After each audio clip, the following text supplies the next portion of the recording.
मैंने बहुत खुले अल्फाजों में भी पूर्व मंत्री रह चुके, मतलब हमारे यहाँ के जो एमएलए है, मैंने उनसे भी कहा था कि ये आपकी वजह से ये प्राइवेट में जा रहा है।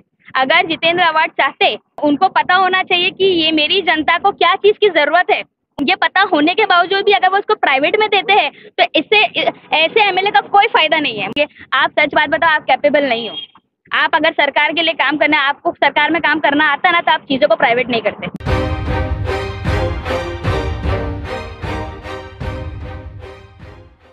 पुलिस महानगर से मैं इमरान शेख। आज हम आए मुंब्रा के एमए वली परिसर में, जहां पर एक हॉस्पिटल को लेकर मुस्लिम लीग की फराज शेख ने क्या कहा, आइए हम उनसे बात करते हैं। और ऐसे एक बार आप फिर मुंब्रा में आकर खड़ी हुई हैं और इस वक्त आप थाने के हॉस्पिटल है, वहाँ पर आप हॉस्पिटल के ताल्लुक से आप क्या जानकारी देंगे? अस्सलाम वालेकुम।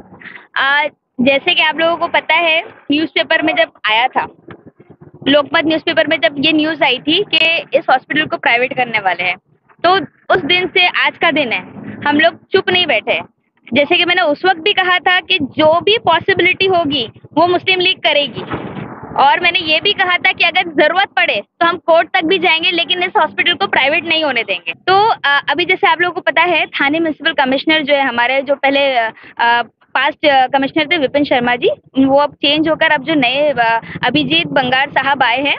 तो मुझे जब इस बात की जानकारी मिली, तब हमारे ग्रुप में हमने डिस्कशन किया कि क्यों ना ये जो नए कमिश्नर आए हैं, इनको जो है इस चीज की जानकारी दी जाए कि 2 डिकेड से, यानी 20 साल से जो है मुंब्रा के लोग इस हॉस्पिटल का इंतजार कर रहे हैं, और आज जब ये बन के तैयार होने की कगार पर छोटा मोटी चीजें चालू भी हो चुकी है, तो अब जो है इसको प्राइवेट में डाला जा रहा है। तो क्यों ना नए कमिश्नर से ये अपील की जाए कि आप जो है, जो प्रीवियस कमिश्नर ने जो डिसीजन लिया है उसको आप ओवर रूल कीजिए। लेकिन ये जो हॉस्पिटल बनाया गया था, ये मुंब्रावासियों के लिए हॉस्पिटल बनाया गया था जी। अब अगर इसको प्राइवेट करते हैं तो मुंब्रावासी कहाँ जाएंगे?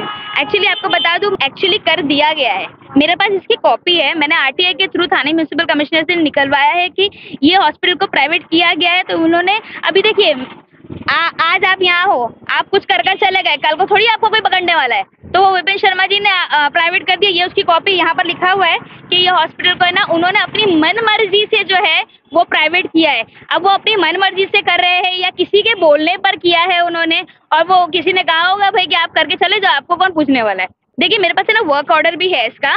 मैंने इसका टॉप टू बॉटम, शायद एक जो ये जमीन खरीदने से लेके ये पूरी इमारत बनने तक हम लोगों ने हर चीज की डिटेल निकाली है इसके अंदर। ये जमीन भी हमारी है, हमारी मतलब हमारे मुंब्रा वालों के टैक्स के पैसे से ये खरीदी गई है, और ये स्ट्रक्चर जो बनाया गया है ये भी हमारा है। ये 2015 का वर्क ऑर्डर है, जहाँ पर लिखा हुआ है G+2, यानी 2 फ्लोर का हॉस्पिटल जो है अलॉट हुआ है, ठीक है। उसके बाद इसके ऊपर काम किया गया, और शायद 2016 में इसको कैंसिल करके, अगर आप देखोगे यहाँ पर 2016 लिखा हुआ है, जहाँ पर ये भी लिखा हुआ है G+1 कर दिया गया है इसको। यानी इस हॉस्पिटल के ऊपर इतनी जो है कंट्रोवर्सी चल रही है, इतने स्कैम सामने आएंगे अगर आने वाले दिनों में, हम अगर बाकायदा पैसों के ऊपर बात करी जाए, क्योंकि ये मेरे ख्याल से तकरीबन 100 करोड़ का घोटाला है इसके अंदर, क्योंकि ये हॉस्पिटल 56 का या 63 करोड़ के आसपास में कुछ बनने वाला था। इसमें अभी उसमें 100 करोड़ और एक्स्ट्रा लग रहे हैं। तो इतना जो हॉस्पिटल जो पैसे अलॉट हुए थे, उसके अलावा इतने पैसे लगना, इसका मतलब आप समझते हो कितना बड़ा स्कैम इसके पीछे चल रहा है। जब आप नए म्युनिसिपल कमिश्नर से मिले तो उन्होंने आपको इस हॉस्पिटल के ताल्लुक से क्या कहा? हाँ जी। और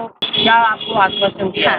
हाँ। मुझे सबसे पहली बात तो मैं आपको बता दूं कि पहला कोई कमिश्नर मुझे ऐसा मिला, उन्होंने सामने से मुझसे पूछा, पहले उन्होंने मुझे बताया, मैंने उनको कि क्या क्या मैं चाहती हूँ। मैंने तकरीबन पूरे 50 पेजेस की मैंने उनको लिखित में रिपोर्ट दी सबूतों के साथ कि हम क्या चाहते हैं, हम कैसे चाहते हैं इस हॉस्पिटल को। और ये सरकारी हॉस्पिटल था, मुंब्रा वालों के लिए था, अब इसको जो है प्राइवेट कर दिया गया है। तो बाकायदा पहला कोई कमिश्नर मुझे ऐसा लगा, उन्होंने सामने से मुझसे पूछा कि मैडम आप क्या चाहते हो। तो मैंने उनसे कहा कि ये मैं नहीं चाहती, ये पूरे मुंब्रा वाले चाहते हैं कि ये हॉस्पिटल जो है वो सरकारी ही रहे। पूरे मुंब्रा से जो यहाँ पे जो इसका टैक्स जाता होगा हॉस्पिटल के लिए, कितना जाता होगा? हॉस्पिटल के लिए जैसे ओवरऑल अगर मैं टैक्स की बात करूँ तो मुंब्रा से जो है वो हर साल का जो टैक्स है वो काफी मतलब 20-21 करोड़ के आसपास जो है। मेरे पास जो है ना इसकी भी रिपोर्ट है, मैंने आरटीआई के थ्रू निकाला, यहाँ पर लिखा हुआ है 2000 अभी 22 चल रहा है, 21-22 इसमें 29 करोड़ रुपीज या 30 करोड़ के आसपास जो है मुंब्रा से जो है वो टैक्स गया है। अब एक बात बताइए, उसके अलावा हमने ये भी उनको बताया, ये कलवा हॉस्पिटल है, इसको साल भर में मैनेज करने के लिए और मेंटेन करने के लिए तकरीबन 7 नया हॉस्पिटल है तो उसको शायद मेंटेन करने के लिए इतने पैसे दरकार नहीं है। हालांकि 1-2 करोड़ में 3 करोड़ में बात बन सकती है, हमने ये कहा उनसे। तो हमने ये भी रिपोर्ट निकाल के दिया उनको कि कलवा हॉस्पिटल किस तरीके से चलता है, कितना उसका पैसा लगता है, हमने ये सब भी उनको बताया। और ये नया हॉस्पिटल मेंटेन करने के लिए इनके लिए सिर्फ 1-2 करोड़ की बात है, तो 30 करोड़ अगर मुमरा से जा रहा है तो क्या 2 करोड़ रुपए मेंटेनेंस के लिए नहीं लग सकता है यहाँ पर? और ये पूरी 50 पन्नों की हम लोगों ने कॉपी थाने कमिश्नर को दी है, उनसे कहा है कि आप जो इसके ऊपर काम कीजिए, और उन्होंने मुझे कहा है, पूरा आश्वासन दिया है। एक्चुअली क्या है ना, यहाँ पर है ना, जो सरकार में जो लोग आते हैं अपने आप को ये लोगों को ये बोलते हैं कि भाई हम आपके लिए काम करेंगे, हम आपके लिए करेंगे। आप सच बात बताओ, आप कैपेबल नहीं हो। आप अगर सरकार के लिए काम करना है, आपको सरकार में काम करना आता ना, तो आप चीजों को प्राइवेट नहीं करते, आप कैपेबल नहीं हो। आप जो इशारा कर रहे हैं वो आप उनके बताइए कि आप इशारा किस पे कर रहे हैं, आप नाम लेके बोलिए। देखिए, आप सभी को पता है कि सत्ता इतने टाइम से किसकी चल रही है, एनसीपी पार्टी की मैं बात करी। मैंने बहुत खुले अल्फाजों में भी जो पूर्व मंत्री रह चुके, मतलब हमारे यहाँ के जो एमएलए है, मैंने उनसे भी कहा था कि ये आपकी वजह से ये प्राइवेट में जा रहा है। अगर जितेंद्र अवार्ड चाहते, वो तीसरे टेन्योर चल रहा है उनका, उनको पता होना चाहिए कि ये मेरी जनता को क्या चीज की जरूरत है, उनको ये पता होना चाहिए। अगर वो उनको ये पता होने के बावजूद भी अगर वो उसको प्राइवेट में देते हैं तो इससे ऐसे एमएलए का कोई फायदा नहीं है मुमरा में होकर।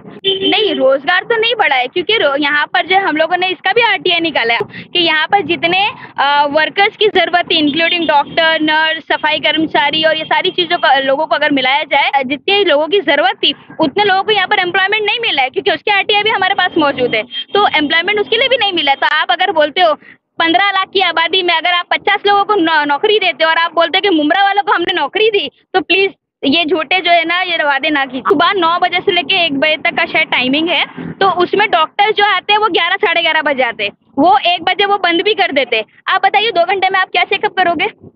और डॉक्टर से लड़ाई झगड़े करने पड़ते हैं कि आपने ये नहीं किया, ये, और सीधा डॉक्टर्स क्या बोलते हैं, ये ट्रीटमेंट यहाँ नहीं होगा, आप प्राइवेट हॉस्पिटल में जाओ। अरे हम प्राइवेट हॉस्पिटल में क्यों जाए जबकि हमारा सरकारी हॉस्पिटल यहाँ पर मौजूद है?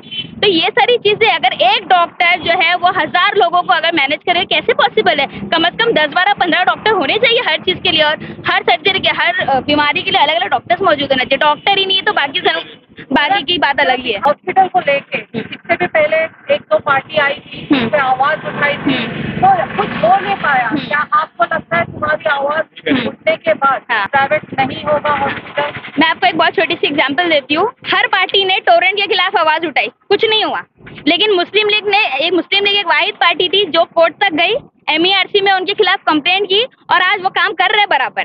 ठीक है, जिस तरीके से लोगों के ऊपर जो जबरन मीटर का जो चल रहा था वो चीजें रुक रही है। तो कोई हर पार्टी आके यहाँ पर आपको जो है वो अच्छी बातें देगी, अच्छी लॉलीपॉप देंगी, लेकिन करने वाला कोई कुछ नहीं है। करेगी तो इंशाल्लाह सिर्फ और सिर्फ मुस्लिम लीग करेगी। और जैसे कि मैंने पहले भी बताया कि अगर हमको जरूरत पड़े तो हम जो है वो कोर्ट तक भी जाने के लिए तैयार है। मीडिया के माध्यम से आप मुमरा की जनता को क्या संदेशा देना चाहेंगे इस हॉस्पिटल को लेकर? देखिए, मैं पहले भी बहुत बार हर मैटर में बोल चुकी हूँ कि हर जगह पर यूनिटी बहुत ज्यादा जरूरी है। आप अगर साथ होके खड़े रहो ना, मैं आपको बहुत अच्छा उदाहरण उसका ये दे सकती हूँ कि टोरेंट पावर में जब हम लोगों ने अवेयरनेस क्रिएट किया और उन लोगों को कहा, तो सारे बिल्डिंग वाले एक साथ खड़े होकर उन्होंने कहा कि हम मीटर नहीं चेंज करवाएंगे। टोरेंट पावर ने मीटर नहीं चेंज की, ये कैसे पॉसिबल हुआ? यूनिटी की वजह से हुआ ना। तो अगर मुमरा के सारे लोग, सारी सोसाइटी, सारे NGO, सारे डॉक्टर एसोसिएशन, सारे लॉयर एसोसिएशन, सारे टीचर एसोसिएशन, सारे स्टूडेंट एसोसिएशन, हर कोई अगर एक साथ मिलकर अपना जो है लेटर हेड पे, नहीं है आप हमारी हेल्प लीजिए, आप सब अगर मिलकर जो है कमिश्नर को एक लेटर देंगे, तो आज भी अगर मुमरा वालों के पास वक्त है कि वो कमिश्नर को जाके अपनी बात रखे, हमने अपनी तरफ से पूरी कोशिश कर ली है और हमने उनको बता दिया है, समझा दिया है, 50 पन्नों में पूरी समझाने की कोशिश की है कि मुमरा वालों के लिए हॉस्पिटल कितना ज्यादा जरूरी है। अब ये लोगों के ऊपर है, जिस तरीके से आपने टोरेंट के खिलाफ आवाज उठाई एक साथ होकर, उसी तरीके से आप अपने हॉस्पिटल के लिए भी मांगिए। क्यों? क्योंकि ये सारा आपका पैसे का है, आपने जमीन खरीदने के लिए पैसे दिए। क्यों? ये आपके टैक्स के पैसे से जमीन खरीदी गई है, ये स्ट्रक्चर बना है, ये आपके पैसे से बना हुआ है। आपकी प्रॉपर्टी में आप किसी को अलाउ करोगे कि कोई और आके यहाँ पर हुकूमत करे? नहीं ना। तो ये भी आपकी प्रॉपर्टी है, मुमरा वालों की प्रॉपर्टी है, तो कोई और अगर प्राइवेट कर ले इसको तो हम बिल्कुल बर्दाश्त नहीं करेंगे। और सारे मुमरा वालों से मैं अपील करूंगी कि आप जो अपने अपनी सोसाइटीज के लेटर दीजिए, अपने एसोसिएशन के लेटर दीजिए, अगर जरूरत पड़े तो हमसे कांटेक्ट कीजिए, हम आपको इंशाल्लाह आगे गाइड करेंगे। तो आपने सुना फराज शेख ने क्या कहा। मुमरा से कैमरामैन हुसैन के साथ मैं इमरान शेख।